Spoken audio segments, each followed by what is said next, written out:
Hey guys, what's going on? We're finally back here out at the range. It's been forever. It's been like a month. Literally, it's been like a month since we've been out here. So I'm very excited to be back out here, and there's all these stinking wasps. I do not like these things at all whatsoever. Dang, I hate those things. Anyway, so what do we got today? What are we doing? We're doing this guy. We're doing the Inspired Mark 18. And stupid me, like I said, it's been about a month since I've been making videos because we've been gone. A little out of practice. I left my good tripod and my good phone holder. So if the filmography on this is not that great, I apologize. I'm getting back into it. But we got we have 250 rounds of this, what is this? Basically, it's unbranded Wolf. Okay, 62 grain hollow point. We have 250 rounds of Tula 75 grain hollow point. We have 250 rounds of Brown Bear 55 grain full metal jacket, and then we have 250 rounds of American Marksman, I think, or American Munitions, or I can't remember what. But this is basically Lake City brass with, I think it's Lake City 55 grain bullets, I think. Anyway, it's brass cased. Okay, so we have 3 different kinds of steel cased, 1 kind of brass cased. Okay, and what we're gonna do, put you back up here. Hopefully you don't fall off the thing. I already fell off earlier. Maybe that'll work better. All right, so basically, hopefully this thing won't fall. Keep falling off the stupid tripod.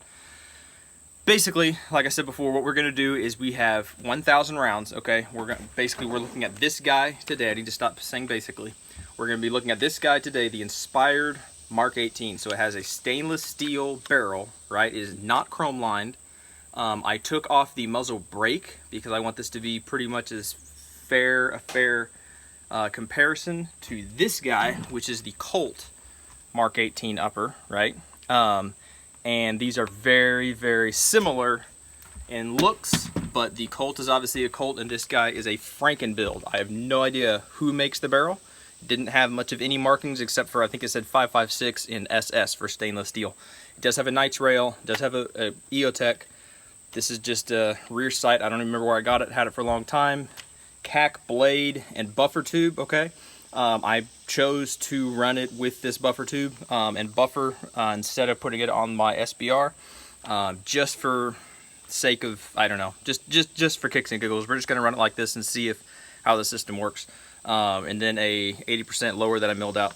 The trigger, covered by Trigger Safe. Shout out to those guys. But the trigger is just a mil-spec trigger. Nothing fancy about it. It's not a Geisley. It's nothing real fancy. We are not necessarily worried so much about accuracy. We've already done those videos before.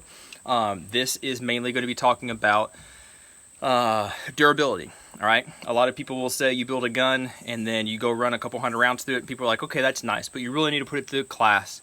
You got to heat it up. You got to stress it out. You got to get the gun working. You know, work all its kinks out and all that stuff. Well, I'm not going to go to a class because I don't have the time. And a lot of people, I'm sure, will get on to me for that, but I really don't have a lot of time. I have a day where I can come do this, but I have 1,000 rounds. A lot of classes have about 1,500 rounds, 1,200 rounds, whatever it might be, over a 2 or 3 day class.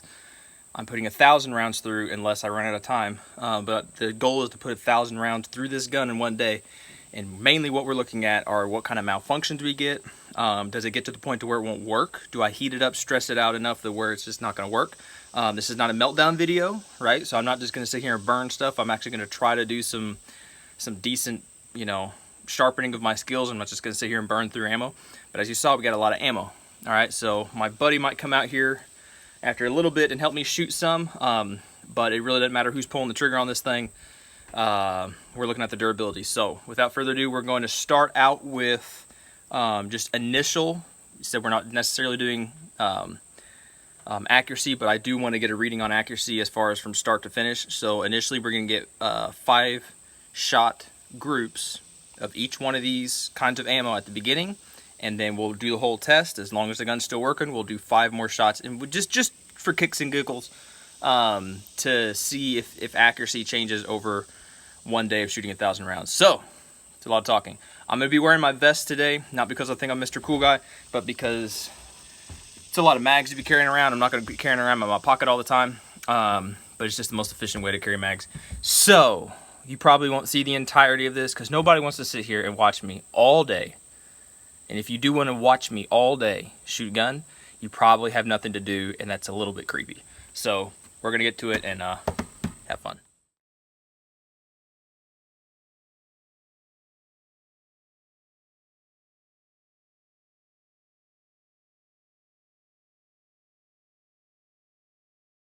Well, okay, this may actually go by faster than what I thought. Well, I just finished the 250 rounds of the brass case stuff.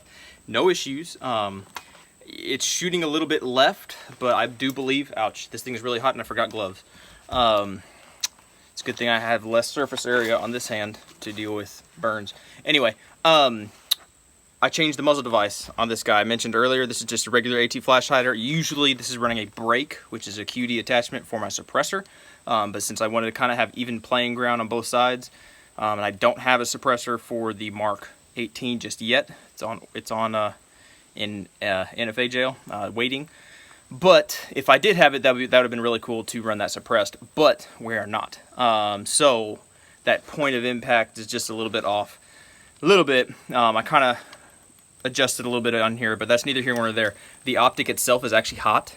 Basically everything on this gun is hot. Even the rail protectors are getting nice and warm. The flashlight is really hot. And it still works. And this is what people have been asking about for a while. That's really hot. This is that Chinese knockoff of the Surefire. So this is going to be an interesting test for it.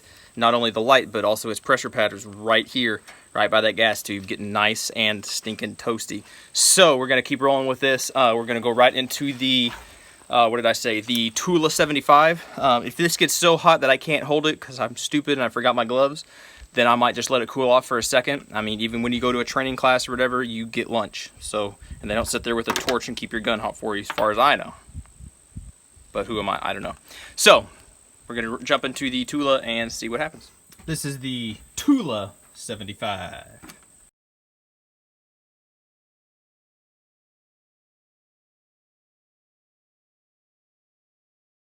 Alright, so this really is going faster than I really thought it was going to go.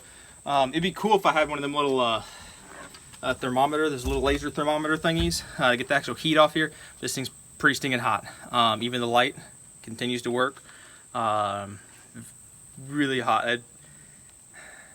I guess you could stand it for a while, but that's really hot. It was a lot hotter earlier.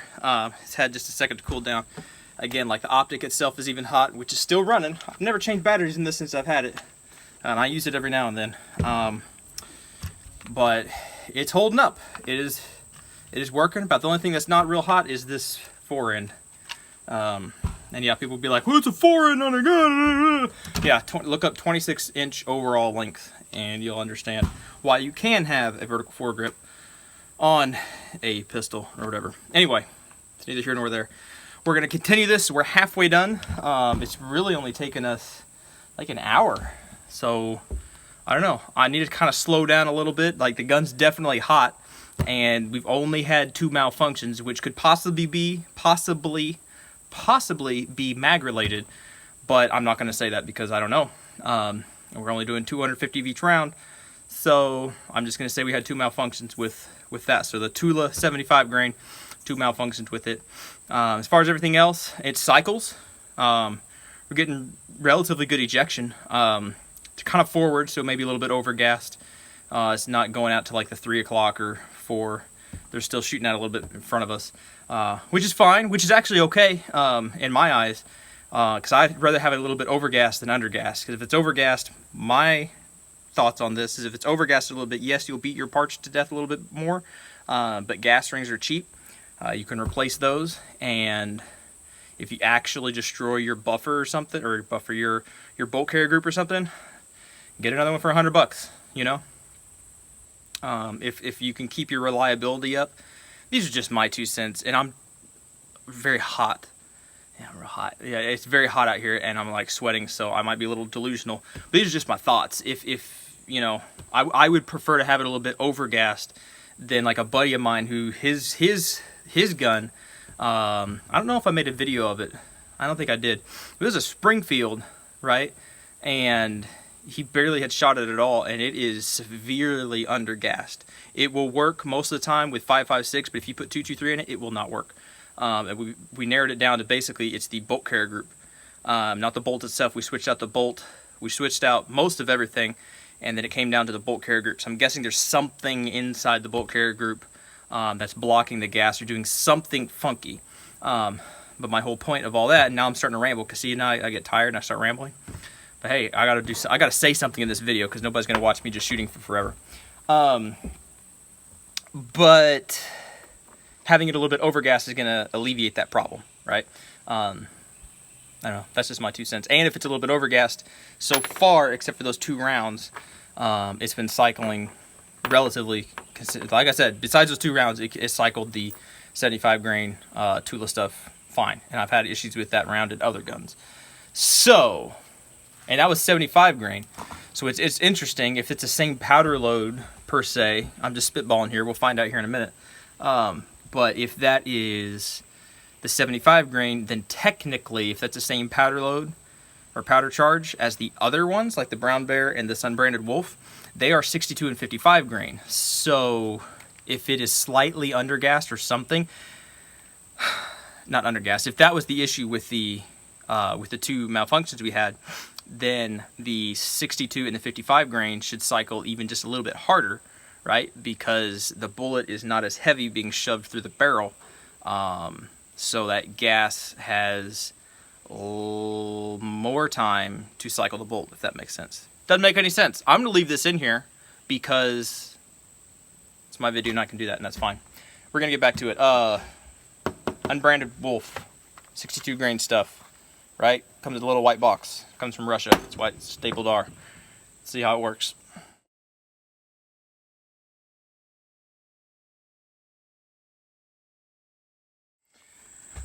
Alrighty guys, we finally made it through it. All we have is 20 rounds left. 5 rounds of each. We're going to do an accuracy test.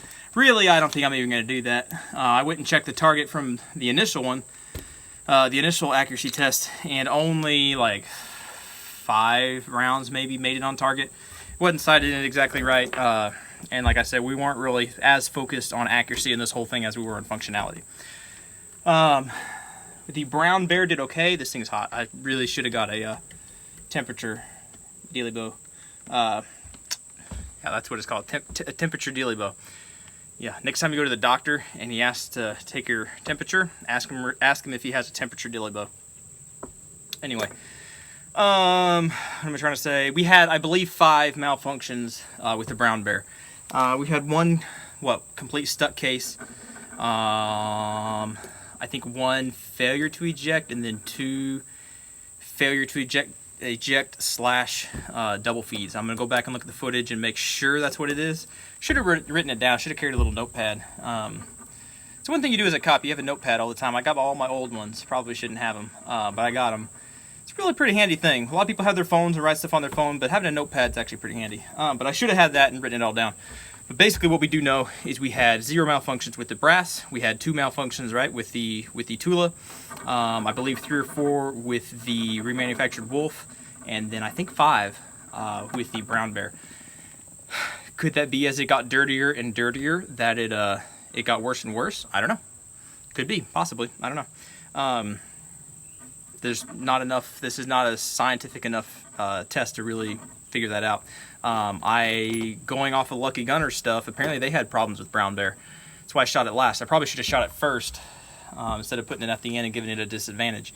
But anyway, we're going to fire these last 20 rounds, and we'll break open the gun, look at it, let it cool down for a second, and just see how really dirty it is. Because from what everybody says, I mean, I've been talking Brown Bear, I'm talking like Wolf and Tula, some of the crappiest, nastiest, cheapest ammo, and according to what everybody says, I should open this thing up and it looked like mushroom soup, you know, just like thick, nasty, gross.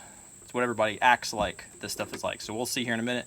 I'm gonna shoot these 20 rounds and then we'll... Okay guys, we are back finally from the range. It took a little while. I wanted to do this there, but dang, it was hot. It was really hot. And I just wanted to get back home and chill for a second and come look at this. So this is what we got right here. Alright, as best as we can see, I will show you. This is, yeah, this is the gun that we just did. And I haven't cleaned it yet, right? I fired a couple other rounds after the 1,000 I was just playing around, but not enough to really change anything. But this is how dirty it all is. I mean, it is dirty, right? There's a lot of crap on there. But this is not like slug plug dirty. This would continue to operate, continue to be just fine. That gas ring is a little wore out. It doesn't go down all the way, but it does collapse a little bit. Kind of see. Anyway, and really it just needs, it really is not excessively dirty like a lot of people would say when you shoot steel case ammo. They're like, it's so stinking dirty. Yeah, it is dirty, and yeah, you should clean it, but most people are not going to go out and shoot 1,000 rounds, right, in a day, right? So clean pinky on the inside. Yeah, it's really nasty. That's really nasty, but that is 1,000 rounds in one day. Most people are not going to do that. Some stuff that I really want to mention after everything, and I'm going to go ahead and look. I'm going to put up the score, as it were, 1,000 rounds, how many malfunctions we had. Everything fired, even the times I had malfunctions. I reloaded the round that came out. None of the rounds were damaged to the point to where I could not use them. A stupid gnat flying around my face. But I did have some malfunctions and stuff, and all of them were either failures to eject or basically like it didn't eject. They're all failures to eject, really, in one form or the other. Some stuck casings, and then it didn't eject all the way, and so the new round was trying to get fed into it. That's really the only issues that we had. Some cool stuff is that we didn't have an issue with the EOTech. All right, a lot of people say EOTechs, whatever. I don't know. I think it's when they get cold, they shut off, or they do something, or they shift. I don't know. This thing didn't really seem to shift. It got really hot. It got, at some points, it got so hot that when you go to hold on to it, it was really hot. You almost couldn't hold on to it for very long. The barrel itself, the stupid gnat, is right in my face. I have no way to tell how hot the barrel got. I would not want to touch it. It got super hot. The light, I've talked about this guy before. I did a whole video on this guy. And now I'm going to end up doing, not right here, but I'm going to end up doing like a conclusion video of what I think about this light. I'm going to tell you right now, it still works. And I don't know how hot this thing got, but this thing got super stinking freaking hot. So stand by for a video on that. That's pretty cool. But there you go. So I'll put the score up somewhere probably at the end. And really, it will be hard to really tell what's going on until we get data from the other Mark 18 and then the M4s. Put those two guys together. It was really pretty cool. I can tell you, ballpark, we only had what, like 10 or 12, whatever, malfunctions overall in 1,000, which is pretty good numbers. Pretty decent for shooting mostly steel case stuff. I'm talking like brown bear, steel. You know that. It's not Barnaul, I don't think. It's the unbranded Wolf stuff. And then all the brass cased ammo worked just stinking fine. So anyway, I hope that was interesting for y'all.